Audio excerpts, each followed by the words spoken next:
Why can't a piece of cake always be just its own individual little planet, and we can make lots of them, and then we can put them all together, and it would be just like a big cake, but even better. Because with a strawberry shortcake, you pack all the punch into an individual shortcake.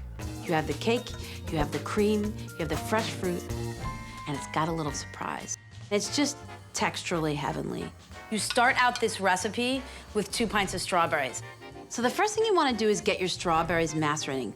In 2 tablespoons of sugar and a tablespoon of orange liqueur. Macerating fruit is where you soak fruit in liquid to change the texture. It softens them, but it also allows the fruit to release their own juices. You can either keep these strawberries in the fridge or leave them out. I kind of like to leave them out so that I can stare at them while I'm making my shortcake as inspiration. Now we build our biscuit dough, or our cake. 2 cups of all-purpose flour, and I do like my mom did. I go in for the flour and then I level it off with a knife to make sure it's exactly 2 cups. Then you're gonna add your baking powder, your cinnamon, your lemon zest, 3/4 teaspoon of salt, and last but not least, a 1/4 cup of sugar. And just work them together with your hands. You can smell that cinnamon and zest going to work on that flour. Next, 6 tablespoons of butter. I just cut it up a little bit.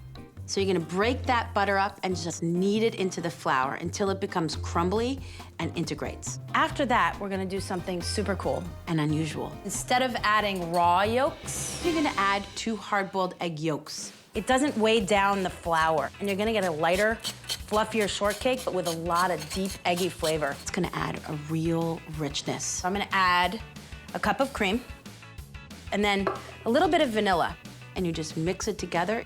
You don't want to overwork it. Unlike a regular cake where you cream the butter and the sugar for days to get it right, a shortcake actually requires a lot less work.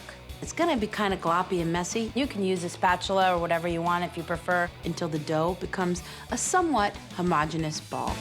Turn this dough out, just press it down and shape it until it's 1.5 to 2 inches in thickness.